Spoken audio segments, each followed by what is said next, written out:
this tutorial, I'd like to quickly cover with you how you return your tank after it's empty. So in the kit, for any of the formulations that you may be using with CryoTouch, you also received a new cylinder of gas.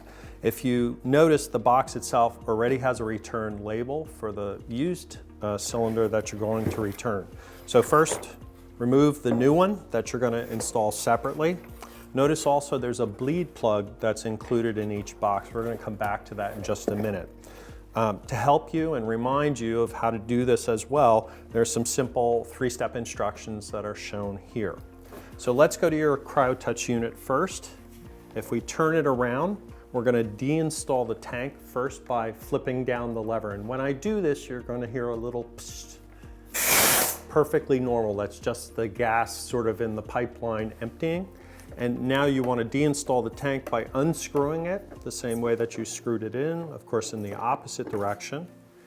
When you're ready, take the tank. Now, one of the things you need to do in returning it, you're going to notice a perforation and you want to remove this outer layer.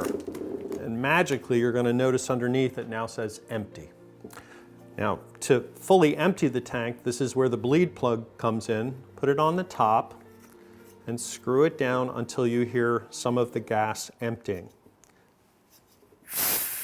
At that point, you can leave it here for some minutes until whatever remains in there is gone, after which you'll put it into the box, seal the box, and simply let FedEx pick it up.